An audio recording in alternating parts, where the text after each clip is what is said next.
Good morning students. Dear students, असी read कर रहे सी चैप्टर नंबर 6 बाबा बुढ़ा जी। इस चैप्टर च असी पढ़िया सी कि एक बालक है, उसका नाम बुढ़ा है, वह गऊआं चराउंदा है। एक बार वह रावी नदी के किनारे गुरु नानक देव जी नूं समाधि विच बैठिया वेखदा है। जदों वह गुरु जी कोल जाता है तो गुरु जी देखते हैं कि वह बहुत उदास है। गुरु जी दे पुछण ते वह दसदा है कि उसनूं मौत तो बहुत ज़्यादा डर लगता है। ठीक है, तो यही डर लगन का कारण भी वह गुरु नानक देव जी नूं दसदा है। अगों गुरु नानक देव जी की कहते हैं, आओ रीड करते हाँ। गुरु साहिब ने कहा, हे बालक, तू तां बुढ़ियां वालियां गल्लां करदा है, तू तां अजे बाल है, तेरा नां की है जी? मैनू बूढ़ा कहंदे ने, बालक ने उत्तर दिता। फिर अगों गुरु साहिब बच्चों उस बालक नाल गल कर रहे हैं ते कहंदे हैं कि हे बालक, तेरियां जिहड़ियां गल्लां हन ओह बुढ़ियां वालियां हन, क्योंकि बजुर्ग लोग बुढ़े लोग ही मौत तो डरदे हन। तू तां अजे बाल है कि तू तां हाले बच्चा है, तेरा नां की है? फिर अगों ओह बच्चा की कहंदा है कि मेरा नां बूढ़ा है। ठीक है, अगे है स्टूडेंट्स, गुरु जी कहन लगे, तू बूढ़ा नहीं बुढ़ा है। हे बुढ़े बालक, तैनू रब ने उच्चे काम सौंपे ने, तू अपना ध्यान परमेश्वर नाल जोड़ी रखी। इस तरह मन दे सारे डर दूर हो जाते हैं। गुरु जी ने उसनू गुरसिੱਖੀ की दात बख्शी ते उसका नाम बाबा बुढ़ा रख दिता। बाबा बुढ़ा जी पूर्ण गुरसिੱਖ होए। 6वें गुरु हरगोविंद जी तक मनुखी जामे विच रहे। गुरु घर की बड़ी सेवा की। जदों अमृतसर विखे हरमंदर साहिब बनिया तो उसकी उसारी विच बाबा बुढ़ा जी ने बहुत सेवा की। दरबार साहिब की ड्योड़ी तो अंदर परिक्रमा विच बढ़दियां ही सामने बाबा बुढ़ा जी की बेरी है।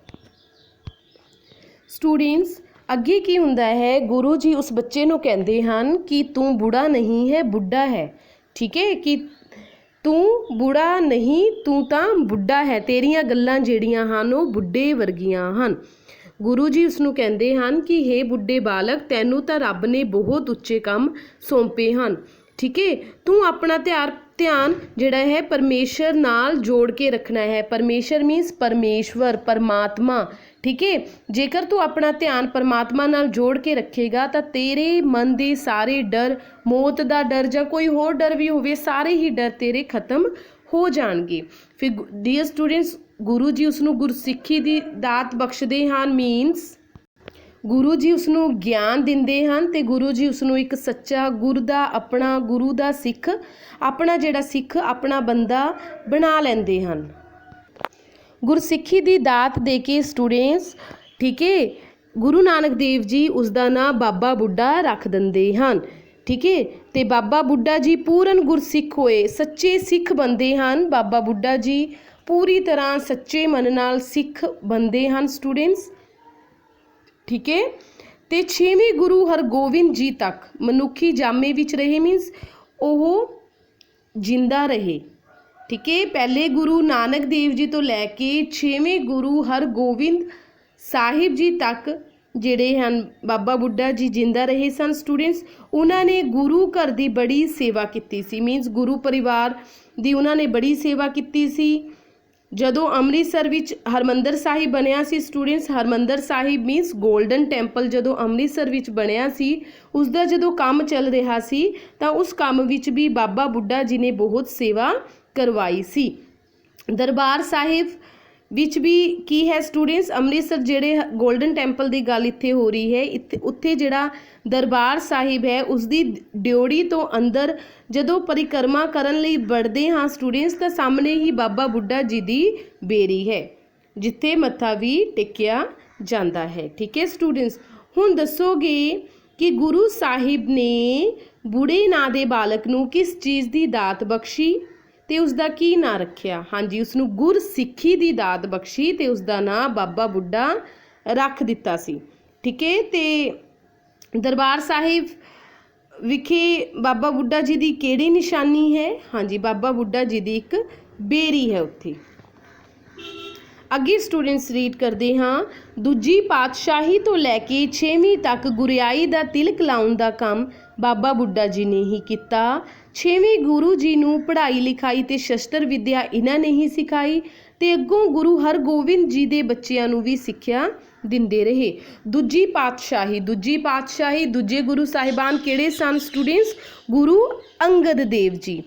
ਗੁਰੂ ਅੰਗਦ ਦੇਵ ਜੀ ਤੋਂ 6ਵੇਂ ਗੁਰੂ ਤੱਕ ਸਟੂਡੈਂਟਸ ਗੁਰਿਆਈ ਦਾ ਤਿਲਕ ਲਾਉਣ ਦਾ ਕੰਮ ਬਾਬਾ ਬੁੱਢਾ ਜੀ ਨੇ ਕੀਤਾ। ਭਾਵ ਕਿ ਜਿਹੜਾ ਵੀ ਗੁਰੂ ਬੰਦਾ ਸੀ, ਗੁਰੂ ਅੰਗਦ ਦੇਵ ਜੀ ਤੋਂ ਬਾਅਦ ਗੁਰੂ ਅਮਰਦਾਸ ਜੀ ਗੁਰੂ ਬਣੇ ਸਨ, ਫਿਰ ਗੁਰੂ ਰਾਮਦਾਸ ਜੀ ਗੁਰੂ ਬਣੇ ਸਨ, ਗੁਰੂ ਅਰਜਨ ਦੇਵ ਜੀ ਇਸ ਤੋਂ ਬਾਅਦ ਗੁਰੂ ਬਣੇ ਸਨ। ਠੀਕ ਹੈ, ਤੇ ਇਹ ਗੁਰਿਆਈ ਦਾ ਤਿਲਕ ਮੀਨਸ ਜਦੋਂ ਕੋਈ ਗੁਰੂ ਬੰਦਾ ਹੈ ਸਟੂਡੈਂਟਸ, ਜਦੋਂ ਉਸਨੂੰ ਗੁਰੂ ਬਣਾਇਆ ਜਾਂਦਾ ਹੈ, ਠੀਕ ਹੈ, ਤੇ ਰਸਮ ਕੀਤੀ ਜਾਂਦੀ ਹੈ ਇੱਕ ਤਿਲਕ ਲਾਉਣ ਦੀ, ਤਾਂ ਇਹ ਕੰਮ ਜਿਹੜਾ ਹੈ ਬਾਬਾ ਬੁੱਢਾ ਜੀ ਨੇ ਹੀ ਕੀਤਾ ਸੀ। ਜਿਵੇਂ ਕੋਈ ਰਾਜਾ ਬੰਦਾ ਹੈ, ਨਵਾਂ ਰਾਜਾ ਬੰਦਾ ਹੈ ਸਟੂਡੈਂਟਸ, ਉਸਦੀ ਵੀ ਇੱਕ ਖਾਸ ਰੀਤੀ ਰਿਵਾਜ ਹੁੰਦੇ ਹਨ। ਇਸੇ ਤਰ੍ਹਾਂ ਜਦੋਂ ਗੁਰੂ ਬੰਦਾ ਸੀ ਕੋਈ, ਤਾਂ ਉਸਨੂੰ ਤਿਲਕ ਲਾਉਣ ਦੀ ਜਿਹੜੀ ਰਸਮ ਕੀਤੀ ਜਾਂਦੀ ਸੀ ਉਹ ਬਾਬਾ ਬੁੱਢਾ ਜੀ ਹੀ ਨਿਭਾਉਂਦੇ ਸਨ। ਇਸੇ ਤਰ੍ਹਾਂ 6ਵੇਂ ਗੁਰੂ ਜੀ ਨੂੰ, 6ਵੇਂ ਗੁਰੂ ਕਿਹੜੇ ਸਨ ਸਟੂਡੈਂਟਸ? ਸ਼੍ਰੀ ਗੁਰੂ ਹਰਗੋਬਿੰਦ ਸਾਹਿਬ ਜੀ। ਸ਼੍ਰੀ ਗੁਰੂ ਹਰਗੋਬਿੰਦ ਸਾਹਿਬ ਜੀ ਨੂੰ ਪੜ੍ਹਾਈ ਲਿਖਾਈ ਤੇ ਸ਼ਸਤਰ ਵਿੱਦਿਆ ਹੁੰਦੀ ਹੈ ਸ਼ਸਤਰ ਚਲਾਉਣ ਦੀ ਵਿੱਦਿਆ, ਹਥਿਆਰ ਚਲਾਉਣ ਦੀ ਵਿੱਦਿਆ ਵੀ ਬਾਬਾ ਬੁੱਢਾ ਜੀ ਨੇ ਹੀ ਦਿੱਤੀ ਸੀ। ਤੇ ਗੁਰੂ ਹਰਗੋਬਿੰਦ ਸਿੰਘ ਜੀ ਦੇ ਬੱਚਿਆਂ ਨੂੰ ਵੀ ਸਿੱਖਿਆ ਬਾਬਾ ਬੁੱਢਾ ਜੀ ਨੇ ਸਟੂਡੈਂਟਸ ਦਿੱਤੀ ਸੀ। ਠੀਕ ਹੈ, ਹੁਣ ਦੱਸੋ ਸਟੂਡੈਂਟਸ ਕਿ ਗੁਰੂ ਸਾਹਿਬ ਨੇ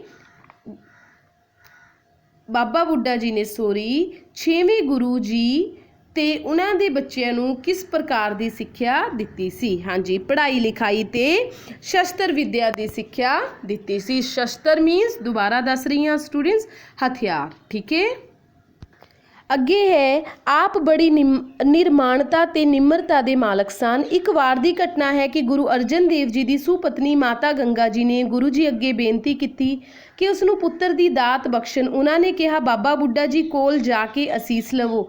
ਮਾਤਾ ਗੰਗਾ ਜੀ ਸਵੇਰੇ ਉੱਠ ਕੇ ਤਿਆਰ ਹੋਏ। ਉਹਨਾਂ ਦੁੱਧ ਮੱਖਣ ਤੇ ਹੋਰ ਕਈ ਚੀਜ਼ਾਂ ਨਾਲ ਲਈਆਂ। ਉਹ ਆਪਣੇ ਨਾਲ ਕੁਝ ਹੋਰਾਂ ਨੂੰ ਲੈ ਕੇ ਰਥ ਵਿੱਚ ਸ਼ਾਨ ਸ਼ੌਕਤ ਨਾਲ ਸਵਾਰ ਹੋ ਕੇ ਚੱਲ ਪਏ। ਬਾਬਾ ਬੁੱਢਾ ਜੀ ਦੀ ਕੁਟੀਆ ਦੇ ਕੋਲ ਪਹੁੰਚੇ ਤਾਂ ਦੂਰੋਂ ਹੀ ਧੁੜ ਉੱਡਦੀ ਦੇਖ ਕੇ ਉਹ ਨੀਝ ਲਾ ਕੇ ਵੇਖਣ ਲੱਗੇ ਕਿ ਕੌਣ ਆ ਰਿਹਾ ਹੈ। ਜਦੋਂ ਰਥ ਨੇੜੇ ਪਹੁੰਚਿਆ ਤਾਂ ਬਾਬਾ ਬੁੱਢਾ ਜੀ ਬੋਲੇ, ਅੱਜ ਗੁਰੂ ਦੇ ਮਹਿਲਾਂ ਨੂੰ ਕੀ ਭਾਜੜ ਪਈ ਹੈ? ਮਾਤਾ ਜੀ ਖਾਲੀ ਝੋਲੀ ਵਾਪਸ ਪਰਤ ਗਏ। ਆਪ ਮੀਨਸ ਬਾਬਾ ਬੁੱਢਾ ਜੀ ਦੀ ਗੱਲ ਹੋ ਰਹੀ ਹੈ ਸਟੂਡੈਂਟਸ। ਬਾਬਾ ਬੁੱਢਾ ਜੀ ਬੜੀ ਹੀ ਨਿਰਮਾਨਤਾ ਤੇ ਨਿਮਰਤਾ ਦੇ ਮਾਲਕ ਸਨ, ਬੜੇ ਹੀ ਪੇਸ਼ੈਂਸ ਸਨ ਉਹਨਾਂ ਵਿੱਚ। ਠੀਕ ਹੈ, ਇੱਕ ਵਾਰ ਕੀ ਹੁੰਦਾ ਹੈ ਸਟੂਡੈਂਟਸ, ਗੁਰੂ ਅਰਜਨ ਦੇਵ ਜੀ ਦੀ ਸੁਪਤਨੀ ਮਾਤਾ ਗੰਗਾ ਜੀ ਗੁਰੂ ਸਾਹਿਬਾਨ ਤੋਂ ਬੇਨਤੀ ਕਰਦੇ ਹਨ, ਉਹਨਾਂ ਤੋਂ ਪੁੱਤਰ ਦੀ ਦਾਤ ਮੰਗਦੇ ਹਨ। ਪਰ ਗੁਰੂ ਅਰਜਨ ਦੇਵ ਜੀ ਕੀ ਕਹਿੰਦੇ ਹਨ ਮਾਤਾ ਗੰਗਾ ਜੀ ਨੂੰ ਕਿ ਉਹ ਬਾਬਾ ਬੁੱਢਾ ਜੀ ਕੋਲ ਜਾਣ ਤੇ ਉਹਨਾਂ ਕੋਲ ਆਸ਼ੀਰਵਾਦ ਲੈਣ। ਤਾਂ ਕੀ ਕਰਦੇ ਹਨ ਮਾਤਾ ਗੰਗਾ ਜੀ? ਸਵੇਰੇ ਉੱਠਦੇ ਹਨ, ਉਹ ਦੁੱਧ ਮੱਖਣ ਤੇ ਹੋਰ ਕਈ ਚੀਜ਼ਾਂ ਆਪਣੇ ਨਾਲ ਲੈਂਦੇ ਹਨ ਸਟੂਡੈਂਟਸ। ਠੀਕ ਹੈ, ਤੇ ਕੁਝ ਹੋਰ ਬੰਦਿਆਂ ਨੂੰ ਵੀ ਆਪਣੇ ਨਾਲ ਲੈ ਕੇ ਰਥ ਵਿੱਚ ਬੜੀ ਸ਼ਾਨ ਸ਼ੌਕਤ ਨਾਲ ਬੈਠ ਕੇ ਮਾਤਾ ਗੰਗਾ ਜੀ ਬਾਬਾ ਬੁੱਢਾ ਜੀ ਕੋਲ ਜਾਂਦੇ ਹਨ। ਠੀਕ ਹੈ, ਬਾਬਾ ਬੁੱਢਾ ਜੀ ਇੱਕ ਕੁਟੀਆ ਵਿੱਚ ਰਹਿੰਦੇ ਸਨ ਸਟੂਡੈਂਟਸ। ਜਦੋਂ ਦੇਖਦੇ ਹਨ ਕਿ ਦੂਰੋਂ ਹੀ ਧੂੜ ਉੱਡ ਰਹੀ ਹੈ, ਠੀਕ ਹੈ, ਜਦੋਂ ਧੂੜ ਉੱਡਦੀ ਦੇਖਦੇ ਹਨ, ਮਿੱਟੀ ਉੱਡਦੀ ਦੇਖਦੇ ਹਨ, ਤਾਂ ਉਹ ਬੜੀ ਨੀਝ ਲਾ ਕੇ ਦੇਖਦੇ ਹਨ। ਨੀਝ ਮਤਲਬ ਬਹੁਤ ਗੌਰ ਨਾਲ, ਬੜੇ ਧਿਆਨ ਨਾਲ ਉਹ ਦੇਖਦੇ ਹਨ ਕਿ ਕੌਣ ਆ ਰਿਹਾ ਹੈ।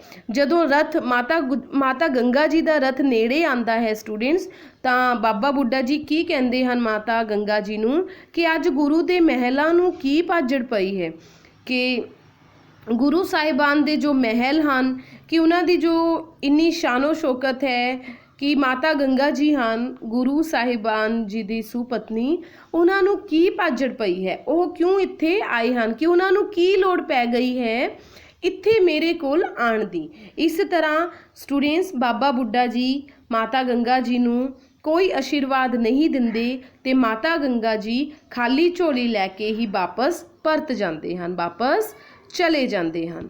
ਅੱਗੇ ਹੈ ਸਟੂਡੈਂਟਸ, ਮਾਤਾ ਗੰਗਾ ਜੀ ਨੇ ਸਾਰੀ ਵਿੱਥਿਆ ਗੁਰੂ ਸਾਹਿਬ ਨੂੰ ਜਾ ਕੇ ਸੁਣਾਈ। ਉਹ ਹੱਸ ਕੇ ਕਹਿਣ ਲੱਗੀ, ਜੇ ਕਿਸੇ ਕੋਲੋਂ ਅਸੀਸ ਲੈਣ ਜਾਣਾ ਹੋਵੇ ਤਾਂ ਇਸ ਤਰ੍ਹਾਂ ਰਥਾਂ ਵਿੱਚ ਚੜ੍ਹ ਕੇ ਨਹੀਂ ਜਾਈਦਾ, ਮੱਖਣ ਲੱਸੀ ਦੀ ਮਟਕੀ ਸਿਰ ਤੇ ਰੱਖ ਕੇ ਨੰਗੇ ਪੈਰੀਂ ਤੁਰ ਕੇ ਨਿਮਰਤਾ ਨਾਲ ਜਾ ਕੇ ਕੁਝ ਮੰਗੀਦਾ ਹੈ। ਮਾਤਾ ਗੰਗਾ ਜੀ ਸਟੂਡੈਂਟ ਸਾਰੀ ਵਿਥਿਆ ਮੀਨਸ ਉਹਨਾਂ ਨਾਲ ਜੋ ਘਟਨਾ ਹੋਈ, ਕਿਸ ਤਰ੍ਹਾਂ ਉਹ ਬਾਬਾ ਬੁੱਢਾ ਜੀ ਕੋਲ ਗਏ, ਬਾਬਾ ਬੁੱਢਾ ਜੀ ਨੇ ਕੀ ਕਿਹਾ ਤੇ ਕਿਸ ਤਰ੍ਹਾਂ ਉਹ ਖਾਲੀ ਹੱਥ ਵਾਪਸ ਆ ਗਏ ਬਿਨਾਂ ਆਸ਼ੀਰਵਾਦ ਲਏ, ਸਾਰੀ ਗੱਲ ਮਾਤਾ ਗੰਗਾ ਜੀ ਗੁਰੂ ਸਾਹਿਬਾਨ ਨੂੰ ਦੱਸਦੇ ਹਨ। ਤੇ ਗੁਰੂ ਜੀ ਇਹ ਸੁਣ ਕੇ, ਮਾਤਾ ਜੀ ਦੀ ਗੱਲ ਸੁਣ ਕੇ ਅੱਗੋਂ ਕੀ ਕਹਿੰਦੇ ਹਨ, ਉਹ ਹੱਸ ਕੇ ਕਹਿੰਦੇ ਹਨ ਕਿ ਜੇਕਰ ਕਿਸੇ ਕੋਲੋਂ ਅਸੀਸ ਹੁੰਦਾ ਹੈ ਸਟੂਡੈਂਟਸ ਆਸ਼ੀਰਵਾਦ, ਜੇਕਰ ਕਿਸੇ ਕੋਲੋਂ ਆਸ਼ੀਰਵਾਦ ਲੈਣ ਜਾਣਾ ਹੋਵੇ ਤਾਂ ਰਥਾਂ ਵਿੱਚ ਚੜ੍ਹ ਕੇ ਨਹੀਂ ਜਾਣਾ ਚਾਹੀਦਾ, ਮੀਨਸ ਸ਼ਾਨੋ ਸ਼ੌਕਤ ਵਿੱਚ ਨਹੀਂ ਜਾਣਾ ਚਾਹੀਦਾ। ਤੇ ਮੱਖਣ ਲੱਸੀ ਦੀ ਮਟਕੀ ਸਿਰ ਤੇ ਰੱਖ ਕੇ ਨੰਗੇ ਪੈਰੀ ਤੁਰ ਕੇ ਨਿਮਰਤਾ ਨਾਲ ਜਾ ਕੇ ਹੀ ਕੁਝ ਮੰਗੀਦਾ ਹੈ। ਮੀਨਸ ਉਹ ਮਾਤਾ ਗੰਗਾ ਜੀ ਨੂੰ ਕਹਿੰਦੇ ਹਨ ਕਿ ਉਹ ਮੱਖਣ ਲੱਸੀ ਦੀ ਮਟਕੀ ਸਿਰ ਤੇ ਰੱਖ ਕੇ ਨੰਗੇ ਪੈਰੀ ਹੀ ਬੜੀ ਨਿਮਰਤਾ ਨਾਲ ਬਾਬਾ ਬੁੱਢਾ ਜੀ ਕੋਲ ਜਾਣ। ਠੀਕ ਹੈ।